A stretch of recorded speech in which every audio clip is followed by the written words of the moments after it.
nazista que fugiu da justiça por 15 anos antes de seu julgamento trazer uma compreensão global do termo Holocausto. Sob juramento, Eichmann insistiu que era apenas um intermediário e que não havia sangue em suas mãos. Dass ich nie einen Menschen getötet habe, dass ich nie einen Menschen erschlagen habe, dass ich nie einen Menschen geschlagen habe. Seria verdade? Ou tudo isso seria uma grande mentira? A maioria das pessoas da minha geração não entende como, há 70 anos, um pequeno grupo de nazistas conseguiu iniciar uma guerra que matou 60 milhões de pessoas. Eu quero descobrir. E para me ajudar, eu vou usar cartas de baralho. Hoje, são usadas tanto por militares quanto pela polícia para ajudar a identificar os seus alvos. Mas até hoje, ninguém nunca utilizou um baralho para o grupo mais famoso de assassinos da história. Atuando com peritos, eu quero descobrir onde cada um desses nazistas se posiciona na hierarquia do mal. O meu nome é James Ellis e este é Hitler e sua corrente do mal. É interessante considerarmos os diferentes lados disso. Eu acho essa aqui bem difícil, porque o Adolf Eichmann desempenhou um papel essencial no genocídio nazista, mas ao mesmo tempo, como ele era uma engrenagem na máquina, talvez ele fosse substituível. O que eu acho mais interessante no Eichmann era a forma simples com a qual ele fazia o trabalho. Para ele era automatizado. Ele ia trabalhar, cumpria as tarefas e voltava para casa. Temos que lembrar que não era um nazista de elite. Esse uniforme era de um tenente-coronel da SS. Não é tão alta, é patente média. Quando levaram as medidas antissemitas e as perseguições aumentaram, ele participou. Um regime de genocídio vai além dos porta-vozes, vai além daqueles que vociferam em palanques, também vai além dos políticos. Precisa de organizadores, pessoas que façam planos e executem.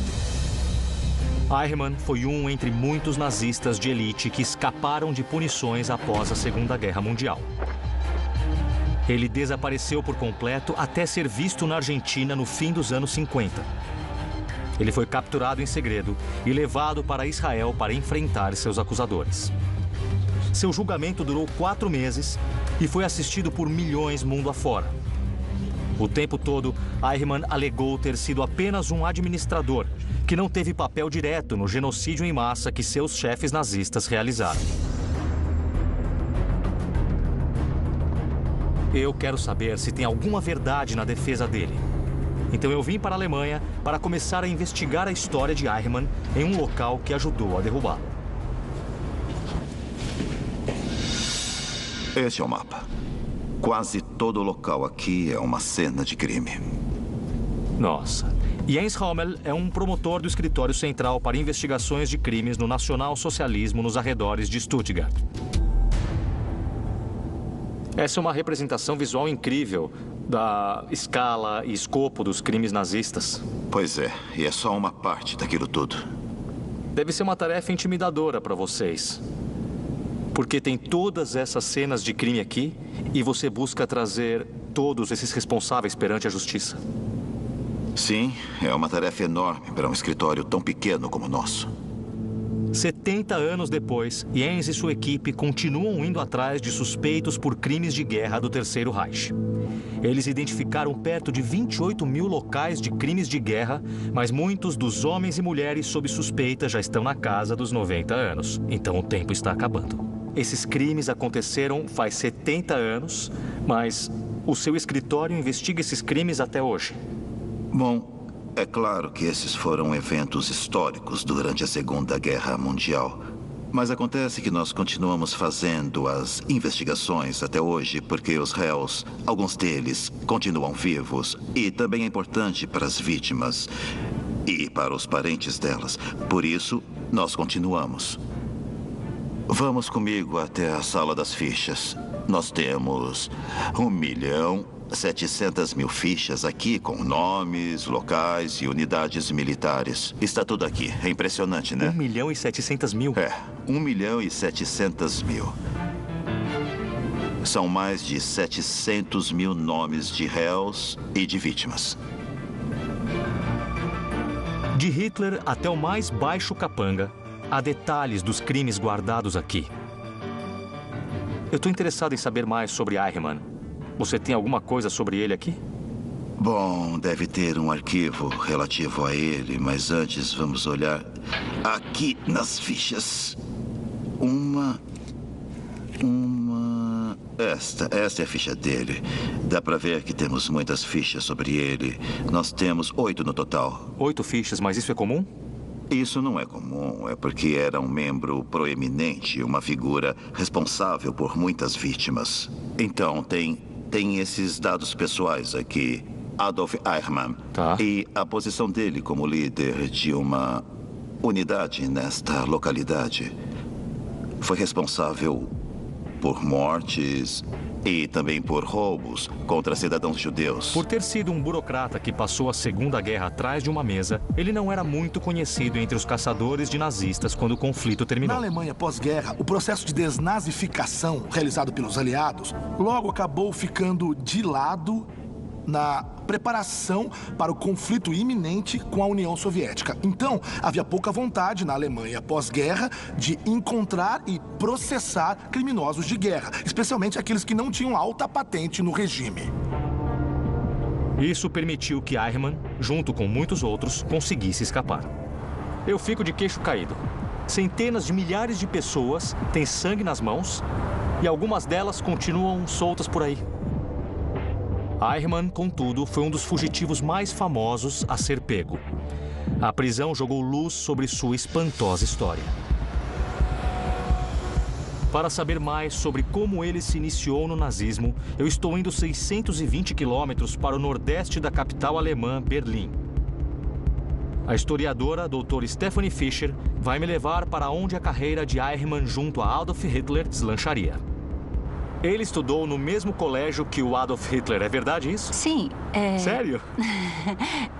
Bom, parece meio surpreendente pra gente, né? Nós logo começamos a pensar se havia ligação, mas eu creio que é irrelevante. Tá. Não era uma escola famosa por radicalizar pessoas ou alguma coisa nesse sentido? Não que a gente saiba. Nascido em 1906, Eichmann era 17 anos mais novo que Hitler.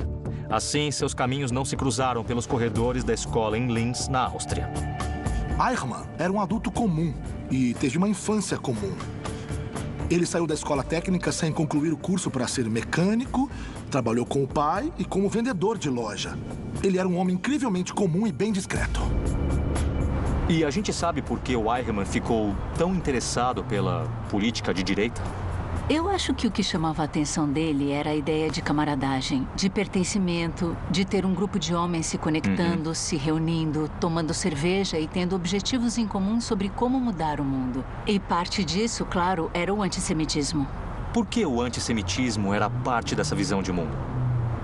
Por mais louco que possa nos soar hoje, não era algo muito incomum na época. Logo após a Primeira Guerra, entre esquerdistas e direitistas também, tínhamos um alto grau de antissemitismo. Não era algo restrito ao movimento nazista na época, mas os nazistas, eles levaram isso para outro nível. A máquina de propaganda nazista jorrava conspirações judaicas diretamente no antissemitismo que Eichmann já alimentava. Ele entrou para a SS em 1932. Em 1933, Eichmann foi mandado para Dachau para treinamento paramilitar. E ele não ficou muito animado. Ele pediu transferência para o SD, o Serviço de Segurança da SS, e transferência para Berlim. Ele era ambicioso e queria crescer no partido, mas não pela via militar. Em Berlim, foi colocado bem no centro do aparato de segurança de Hitler. Eu tenho uma foto do prédio original. Ah, vamos dar uma olhada. Essa é uma foto do prédio que ficava aqui antes. Exatamente aqui era o quartel-general da SS e o Serviço de Segurança SD da Gestapo. A SS era o Serviço de Segurança de Hitler, a Gestapo, sua polícia secreta, e o SD, o braço de inteligência onde Eichmann trabalhou. O SD se tornaria uma das organizações mais poderosas do Terceiro Reich. Existia para juntar todo o item de inteligência sobre qualquer inimigo. Bom, esses inimigos não eram apenas forças estrangeiras, também incluíam outros considerados inimigos, tais quais judeus, comunistas, membros da igreja e maçons. Tinha tudo. Se o Hitler não gostasse, seria um possível alvo do SD. pelo que o Eichmann era responsável. Ele se envolveu muito na coleta de dados de judeus, particularmente em criar planos de emigração sobre como judeus deixariam a Alemanha. Era um grande projeto. Digamos assim, foi aí que ele provou ser um ótimo burocrata. A primeira tentativa dos nazistas de remover judeus da Alemanha envolveu políticas racistas e restritivas para levá-los a emigrar. Eichmann recebeu a tarefa de coordenar esses esforços pelo SD e ele mergulhou de cabeça no trabalho. Por que ele estava disposto a trabalhar em uma instituição que perseguia pessoas? Como ele chegou lá e conseguiu o trabalho? Eu sei que ele queria a distância do serviço militar, mas daí ele passou a perseguir os maçons e depois a perseguir os judeus. O que havia nele que o levou a fazer isso? Só sabemos o que os documentos dizem. E os documentos mostram que ele escolheu trabalhar lá. Tá bom. E que não foi algo imposto a ele. Ele deixou clara a escolha de trabalhar no departamento que perseguia judeus. No julgamento, Eichmann admitiu que foi lá que aprimorou suas habilidades como perito em administração, mas seguiu irredutível sobre fazer apenas isso. Das waren meine inzwischen mir angelernten Fähigkeiten auf dem Gebiet des Auswanderungswesens. So konnte ich sehr wohl jene Zeit auf diesem Gebiet als Spezialist gelten. Mas os registros históricos provam que a história ia muito além. Em 1938, após a Alemanha anexar a Áustria, Eichmann foi enviado para Viena e estabeleceu o escritório central para imigração judaica e logo começou a caçar os judeus no país onde havia crescido. Ele era perito no que chamamos de asfixiar financeiramente. Eichmann agiu especialmente em Viena para forçar a emigração, para tornar a vida dos judeus bem difícil e insuportável. Eles viviam com a ameaça do terror sobre eles e não tinham escolha senão achar uma maneira de fugir do país. Eichmann inventava golpes financeiros para confiscar propriedades judaicas e congelar os bens deles. Em maio de 1938, ele se gabou para os colegas. Eu os tenho na palma da minha mão. Eles não ousam dar um passo sem me consultar antes. Em apenas um ano, Eichmann forçou 100 mil judeus a deixarem a Áustria. É uma situação horrível pela qual ninguém deveria passar, nem no passado, nem no presente. No julgamento em 1961, Eichmann afirmou que não tinha posição alta o suficiente na cadeia de comando para ter qualquer influência sobre o que houve com eles. Denn dazu war mein Dienstgrad zu klein und meine Dienststellung zu gering. Mas seu sucesso em forçar milhares de judeus a deixarem a Áustria nega tudo isso.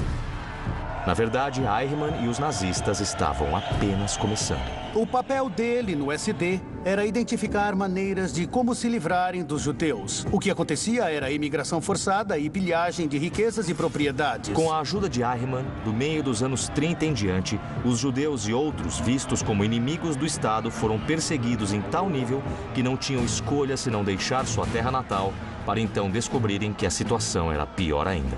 Não havia para onde os refugiados judeus irem. Muitos países fecharam as portas para eles. Em um exemplo famoso, em maio de 1939, um transatlântico levando 900 refugiados judeus partiu da Alemanha em busca de um lar. A entrada do St. Louis foi negada em Cuba, nos Estados Unidos e no Canadá, sendo então forçado a retornar para a Europa. Mais de 250 passageiros foram mortos mais tarde em campos de concentração. Eu quero saber qual é a sensação de fugir desse tipo de tirania.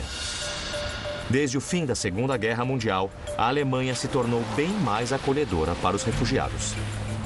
Há quanto tempo você mora na Alemanha? Eu estou aqui na Alemanha há mais de 38 anos. Apesar de eu não conseguir falar com quem estava no transatlântico, eu consigo falar com pessoas que passaram por um tormento parecido. Eu vim para cá um ano depois da Revolução Iraniana. Hamid Novzari é o diretor da Sociedade de Berlim para Refugiados Iranianos, um grupo de apoio para refugiados recém-chegados. As novas leis criadas no Irã e a situação política tinham ficado insuportáveis para mim e não aguentava mais, então eu fui embora. Após a Revolução, em 1979, o Irã adotou legislação totalitária. A perseguição a oponentes políticos e grupos de minoria se tornou política de governo. Assim como Adolf Eichmann usava um aparato de terror para expulsar judeus, o líder do Irã, o Ayatollah Khomeini, intimidou seu povo para ser submisso. Muitos foram forçados a abandonar seu país de nascença. Por que refugiados vêm para a Alemanha? Em que condições eles estão fugindo? Muitos se sentem forçados a deixar seus lares, seja por questões políticas, fome ou falta de perspectiva econômica para uma boa vida. Mas muita gente foge pelo gênero sexual, as mulheres e homossexuais. Os iranianos é mais por causa de ditaduras religiosas que eles fogem. Na Síria, a guerra civil, aqueles que vêm do Afeganistão, realmente eles não têm um futuro. Se eles vivem em vilas no interior, podem ser perseguidos pelo Talibã e também por grupos paramilitares. Em 2015, mais de 1 milhão de refugiados de guerras civis, perseguições políticas e crises econômicas lotaram a Europa. Como resposta, a Alemanha abriu suas fronteiras. Como você acha que a história da Alemanha influencia a atitude sobre os refugiados? Eu creio que muitos se sentem obrigados a defender as minorias e os refugiados por aqui devido ao passado que a Alemanha tem. Ninguém deixou seu país natal, o lugar onde cresceu e teve uma vida, só porque quis. O tipo de perseguição sancionada pelo Estado que Hamid implementou reflete no trabalho de Eichmann.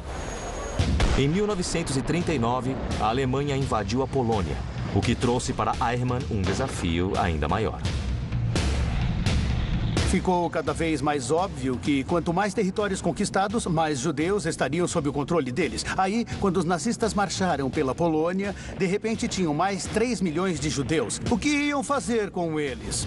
Para solucionar o problema, as políticas de Eichmann foram da imigração forçada para a deportação.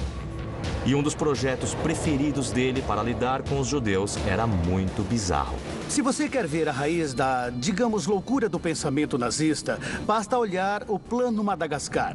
Uma ilha enorme na costa da África, onde os nazistas, quando olharam no mapa, disseram: por que não jogamos os judeus lá? Eichmann criou uma força-tarefa para planejar deportações em massa da Europa sob domínio nazista para a colônia francesa.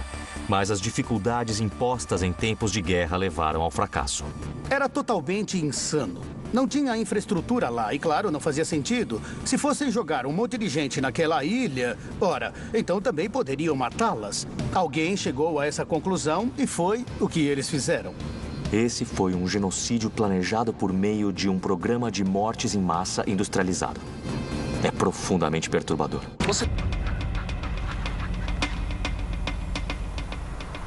A próxima etapa da minha viagem dentro da história de Adolf Eichmann me trouxe a uma vila em um belo bairro de Berlim chamado Wannsee.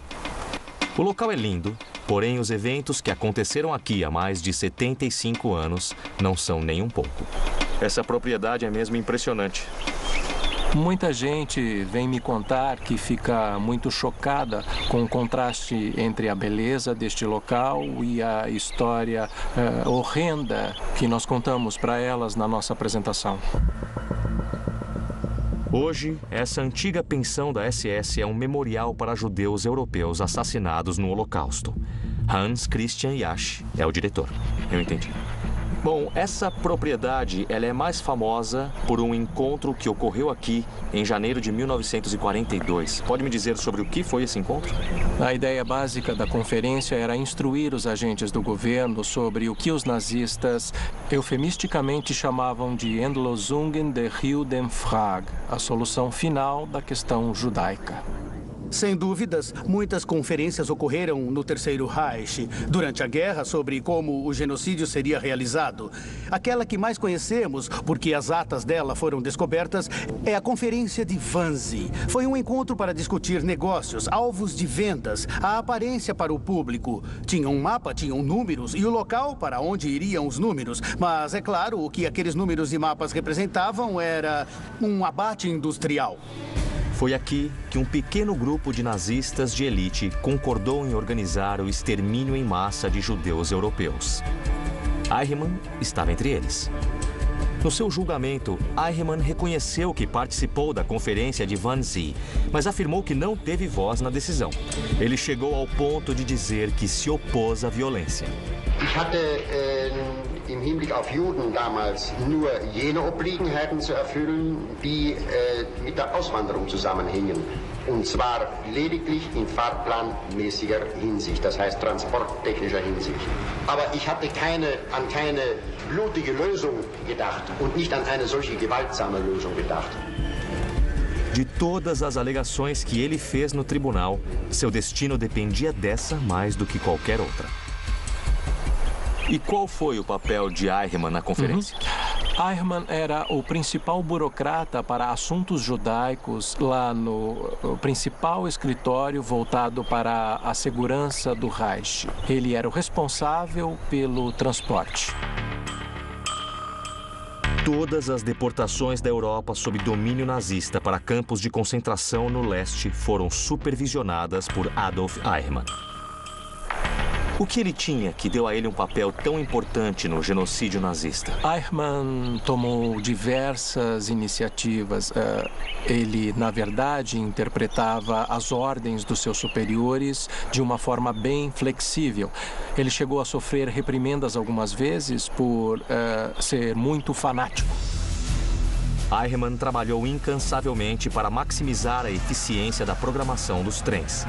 As câmaras de gás de Auschwitz não davam conta da quantidade de pessoas que ele enviava. Em 1944, mesmo com os aliados avançando em todos os frontes, Eichmann continuou promovendo a sua guerra contra os judeus. Quando a deportação de judeus húngaros começou, na primavera de 1944, ele chegou a passar por cima de ordens de Himmler e meio que seguiu a própria ambição de deportar o máximo de judeus possível. Enquanto o Terceiro Reich começava a cair, ele forçou milhares de judeus húngaros a marchar até os campos. Quando Heinrich Himmler ordenou uma pausa nas marchas da morte, Eichmann desobedeceu. Eichmann realizou tudo com muita eficiência. Ele via o extermínio como uma tarefa a ser cumprida, como um problema de logística, mas não vamos esquecer que ele via como um problema que o alegrava resolver. Ele era um executor, era um administrador. Ele foi o homem que fez o Holocausto acontecer.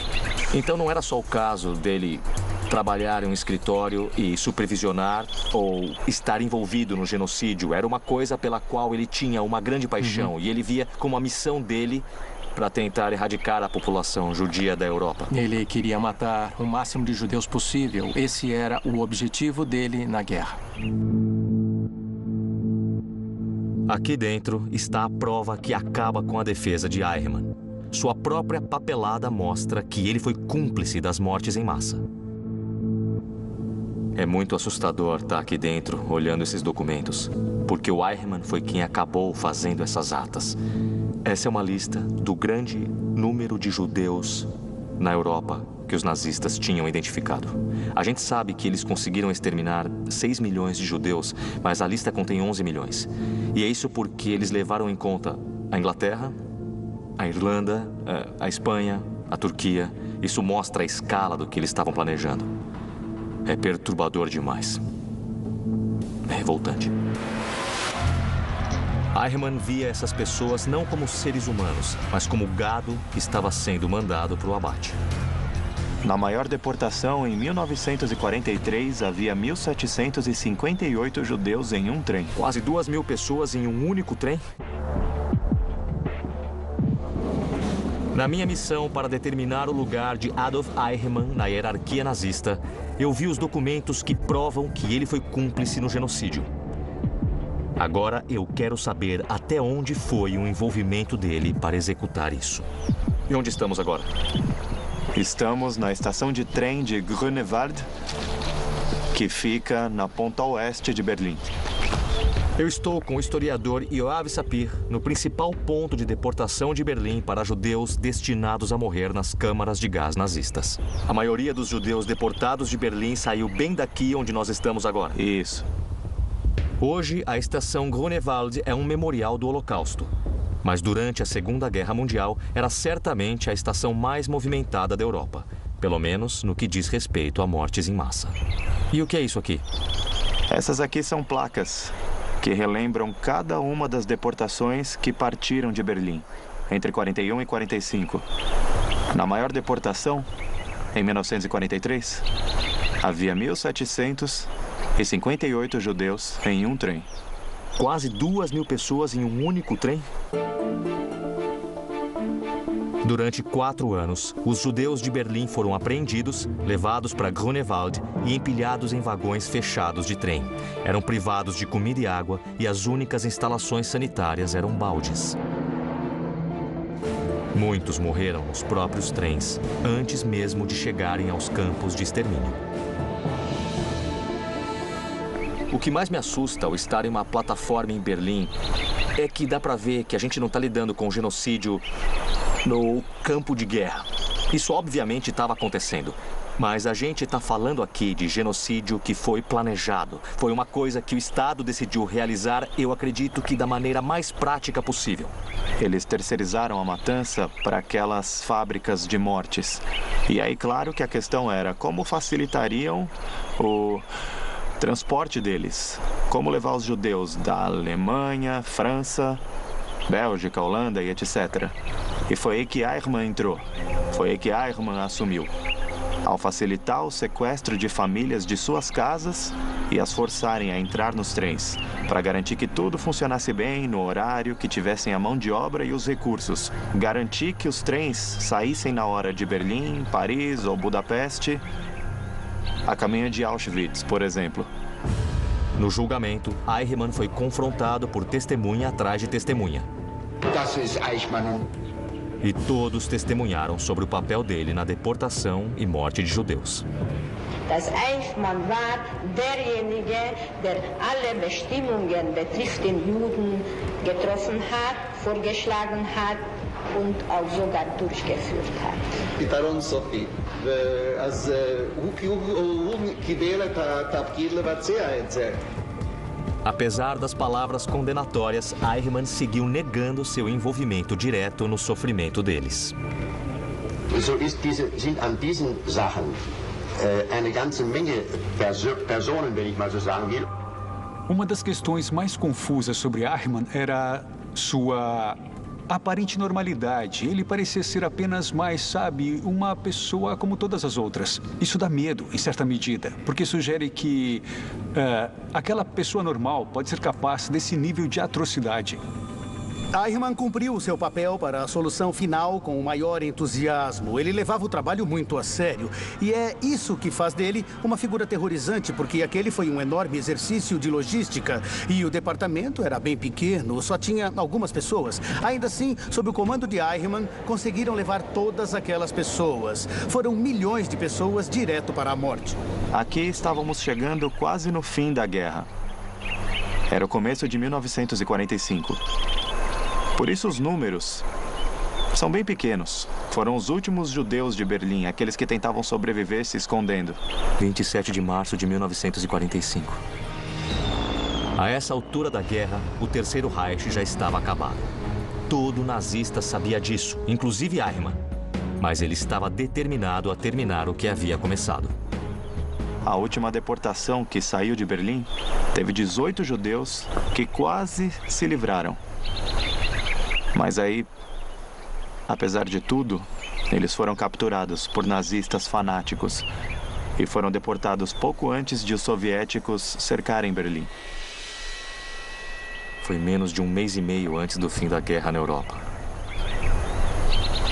Isso aqui me deixa petrificado, porque eles estavam perdendo a guerra. Era o último mês da guerra, eles já iam perder e eles ainda continuavam deportando judeus para os campos de morte. Pois é, estavam perdendo a guerra real, as batalhas. Mas para alguns nazistas, a guerra contra os judeus era mais importante. O profundo comprometimento de Eichmann com a solução final fica mais do que visível nesta plataforma de trem abandonada. Mas ele logo se encontraria desempregado. Os alemães se renderam em maio de 1945. Hitler estava morto e a Alemanha em ruínas. Milhões de pessoas deslocadas lotavam as estradas da Europa tentando voltar para casa escondidos. Entre elas, havia fugitivos nazistas disfarçados, incluindo Adolf Eichmann. Depois da derrota da Alemanha nazista, o Eichmann até chegou a ser capturado pelos norte-americanos, mas ele escapou com uma identidade falsa. Para o capítulo final da história de Eichmann, eu vou conversar com o historiador Tobias Freimiller. A gente está em Spandau agora. Sim, este é o bairro de Spandau. Ele tem informações sobre como Eichmann foi, enfim, levado à justiça 15 anos após a guerra ter acabado. Aí ficou claro que o homem não era o tio dele, mas era de fato o próprio Eichmann. O que você está dizendo é inacreditável. Na última etapa da minha jornada, eu estou com o historiador Tobias Freimiller para descobrir como ocorreu a prisão de Eichmann e o impacto disso para o nosso entendimento do que o nazismo fez.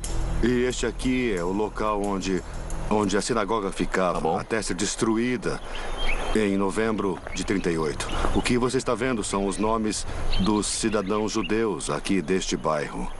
Então esses são os nomes das pessoas que foram deportadas? Sim, exatamente. Quando a guerra acabou, o nome do Eichmann não estava na lista dos principais nazistas que os aliados estavam tentando encontrar, estava? Não estava. Os aliados procuraram os principais nazistas que conheciam. O nome dele foi mencionado porque ficou claro desde o começo que era o responsável pelas deportações, mas não era visto como uma das lideranças que foram levadas a julgamento lá na corte de Nuremberg. Na Argentina, Eichmann viveu com um pseudônimo, mas a esposa e os filhos seguiram com seu sobrenome. Ele passou os dias dele na Argentina, pulando de trabalho braçal em trabalho braçal, sabe? Ele tentou fazer uma criação de coelhos angorá, mas não funcionou. Ele trabalhou como mecânico em uma fábrica da Mercedes-Benz. Não eram grandes empregos para um homem que achava que merecia mais. Eichmann lidava com essa vida modesta, se gabando sobre o passado para outros fascistas. Também deu longas entrevistas para outro ex-agente da SS, que agora era jornalista. Quando ele começou a dar as entrevistas nos anos 50, o plano era escrever um livro para poder publicar. Lá, Eichmann iria contar toda a verdade sobre a sua história no Terceiro Reich. E ele iria publicar com o nome verdadeiro dele. Espera, então nos anos 50 ele ia escrever um livro no qual ele ia falar sobre o que ele fez e ainda ia publicar? Eu acho isso fantástico, mas se ele era tão fanático e ele realmente acreditava que tinha agido corretamente, o que eu entendo é que uma coisa que soava tão maluca hoje para ele soava como o correto a se fazer. Com certeza, ele queria falar a verdade do ponto de vista dele. Mas ninguém soube da versão distorcida de Eichmann sobre a verdade. Essas memórias nunca foram publicadas. E como foi que Eichmann acabou preso? Foi em 57, quando Fritz Bauer recebeu uma carta. Ele era o procurador-geral do estado de Hessen e conhecido como uma das pouquíssimas pessoas do judiciário na Alemanha Ocidental que realmente lutava para processar crimes nazistas. E então ele recebeu uma carta de Buenos Aires. A carta havia sido escrita por um judeu que tinha escapado da Alemanha nazista em 1938. Ele tinha acabado de descobrir sobre o novo namorado da filha. No fim das contas, ficou claro que esse namorado era o Klaus Eichmann. Aí ficou claro que o homem que morava com Klaus não era o tio dele, mas era de fato o próprio Eichmann. O que você está dizendo é inacreditável. Fritz Bauer repassou a dica ao Mossad, o serviço secreto israelense. Durante uma operação ousada, em maio de 1960, agentes capturaram Eichmann em um subúrbio de Buenos Aires e o levaram para Israel para ser julgado. Foi um caso muito especial. O julgamento em Jerusalém teve enorme repercussão na imprensa mundial. Foi o primeiro julgamento entre todos que focou basicamente no Holocausto. O julgamento de Eichmann foi assistido por milhões. Os horrores causados aos judeus pelos nazistas chocaram o mundo. Mein Bruder ist schon in Theresienstadt gestorben und meinen Sohn haben sie geführt nach Auschwitz. We walked for 24 hours without food, and those who could not carry on were shot.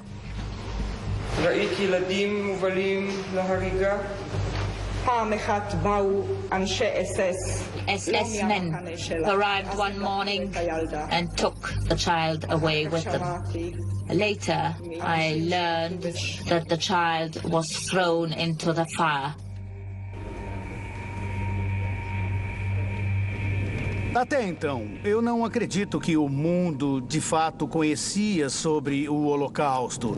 E não era chamado de Holocausto até ali. Era visto como um ato genocida. Sobreviventes contavam suas histórias para uma audiência global. E aí, pela primeira vez, havia narrativas do Holocausto e da natureza sistemática de perseguição e genocídios, todas no mesmo local. Deixar aquilo tão claro, ouvir os testemunhos e ver Eichmann naquela redoma de vidro, deixou enorme impressão, especialmente nas gerações mais jovens. Claro que ouviram pela primeira vez sobre qual foi a real natureza dos crimes nazistas. Foi no julgamento de Eichmann que as pessoas de fato conheceram as mecânicas e o funcionamento do genocídio. Elas perceberam que não era algo que tinha ocorrido de repente em campos. Era uma questão organizada. Foi estudada e foi realmente construída. Horários de trens foram mesmo planejados. E as pessoas que fizeram tudo foram homens como Eichmann. O julgamento inspirou judeus por todo o mundo a relembrarem suas próprias experiências de perseguição e perdas sob o nazismo. E renovou apelos pela busca de criminosos de guerra ainda solta. Também forçou os alemães a confrontarem seu passado. A sociedade alemã tinha que aprender que carregava todo tipo de responsabilidade, pois todo funcionário burocrático e toda família e todo soldado que participou daquela guerra no leste tinha visto e provavelmente feito coisas terríveis. E foram décadas para a Alemanha superar de verdade. Então foi o julgamento do Eichmann que deu início a esse período de entendimento e de responsabilidade pelas atrocidades que a Alemanha tinha cometido, apenas para não varrerem para baixo do tapete dizendo foi o Hitler e mais uns caras que fizeram tudo isso. Com certeza. O que o comportamento do Eichmann no julgamento nos mostra sobre ele? Nos mostra praticamente tudo o que sabemos dele, sabe? Porque lá estava ele, repetidamente afirmando que ele apenas seguia instruções, que ele teve que fazer o que fez. Eichmann interpretou um papel fictício no julgamento. Ele tentou passar que era do baixo clero, tentou se mostrar como uma engrenagem na máquina, tentou se mostrar como apenas um burocrata que todo governo, na verdade, toda ditadura, precisa para poder funcionar. Mas todos no tribunal enxergaram as mentiras dele. Ele tinha certeza de que o que tinha feito era correto. E até o finalzinho da guerra, ele continuou tentando fazer deportações, mesmo quando já era bem clara a derrota deles. Eichmann foi considerado culpado por todas as acusações e sentenciado à morte. Ele foi enforcado em 31 de maio de 1962. Covarde até o fim, ele jamais expressou remorso pela coparticipação nos assassinatos de milhões durante a Segunda Guerra Mundial. Agora está na hora de eu definir onde esse burocrata nazista se encaixa na hierarquia nazista. Eichmann chegou mais perto do que qualquer outro da maldade pura. Usando nosso sistema especial de baralho, eu quero determinar onde Eichmann fica em Hitler e sua corrente do mal. O que no caráter e nas habilidades dele resultou em um papel tão importante no Holocausto? Sabe o que ele era? Era bom em logística, era bom organizador e era bom em criar o caminho até aquelas conclusões cruéis e horríveis sem piscar os olhos. Bom, para mim a questão sobre Eichmann que eu percebo é o quão burocrático ele era, quão administrativo ele era. Ou, ao menos, ele tentava se apresentar dessa forma, como uma pessoa bem normal que executa simplesmente o seu trabalho. E foi realmente assim que ele se apresentou na corte em Jerusalém nos anos 1960. Mas temos que lembrar que Eichmann era um agente da Gestapo. E ele teve uma grande importância no poder para definir a mecânica do Holocausto. Às vezes é chamado de arquiteto do Holocausto, e eu acho que talvez outras figuras mereçam mais esse apelido, mas o que ele fez foi ajudar a gerir E ele realmente geriu tudo com muita vontade. O empenho de Eichmann na burocracia não se resumia a seguir ordens. Para ele, aquele trabalho era tudo e ele se deleitou na administração do terror. Ele esteve lá desde o comecinho. Ele participou, explorando as opções para deportar todos os judeus para Madagascar. E, no fim, sobre onde deveriam ser mortos. E quando os nazistas partiram da perseguição para homicídios em massa, ele se esforçou para manter o mecanismo do genocídio funcionando perfeitamente. O lugar que mais me impressionou foi a estação Grunewald, em Berlim. Foi de lá que um grande número de judeus berlinenses foi deportado para o leste para ser morto. E o Eichmann foi o responsável por essas deportações. Mas o que eu achei mais perturbador naquele lugar foi descobrir que as deportações continuaram até as últimas semanas da guerra. Não foi por acaso. Eles injetavam recursos naquilo. E bem no fim da guerra, eles aceleraram o extermínio para garantir que não haveria testemunhas. Na Argentina, Eichmann se divertia com ex-nazistas e aspirantes e parecia bem orgulhoso do que tinha realizado. Ele se gabava sobre quantos judeus tinha conseguido deportar para o extermínio. Você tem toda a razão. E ele chegou a dizer um dia: eu vou saltar na minha cova rindo, pois eu matei 6 milhões de judeus. Aquele era um homem que não tinha vergonha nenhuma dos seus atos. É tão assustador pensar no fato de que o que ele acreditava que ele fazia era o correto. E que ele sentia muita convicção pela causa. Não era o caso dele acreditar que tinha algo de errado e fazia mesmo assim, como um psicopata faria. Ele acreditava mesmo que aquilo tudo era justificado. Isso não necessariamente torna o comportamento menos mal. Só que repito, medonho pensar que alguém possa fazer algo imoral assim que tem justificativa para o que está fazendo. Eichmann não via nenhum dilema moral na burocracia do genocídio e no papel central que ele teve. E isso garante seu lugar entre os discípulos mais odiados de Hitler. Eu quero chegar agora a uma conclusão sobre onde vocês acham que o Eichmann se encaixa na corrente do mal de Hitler. Guy, eu começo com você. Bom, eu coloco ele para baixo do Tess, o que pode surpreender a muitos, considerando que ele é um nome de peso entre os nazistas. Porque, sim, sua personalidade é revoltante, o antissemitismo é puro mal. O que ele fez foi puro mal, mas eu acho que teve muito mais gente que podia ter feito aquele trabalho no Terceiro Reich. Então, assim, ele não se qualifica para ficar mais para cima. Anthony? Eu acho que todos concordam que Eichmann não era a simples engrenagem que ele dizia que era. Mas o Eichmann chega o mais perto do que qualquer um da maldade pura. Ele não fez pela fama ou dinheiro. Ele fez porque acreditava que era a coisa certa. Pela habilidade nisso, creio que ele deve ficar mais pra cima. Então eu diria que número 10. Eu concordo, eu acho correto, acho que o perfil de personalidade indica isso e acho que seu fanatismo demonstra um mal puro, mas eu contudo acredito que apesar do mal, a posição era substituível. Pra mim, ele é o 12. Tá na cara que vocês três têm diferenças de opinião, mas pra mim, não dá pra ignorar o fato de que ele foi o responsável pelas mortes de milhões. Então eu concordo com a análise do Matthew e ele é o número 12, a rainha de paus.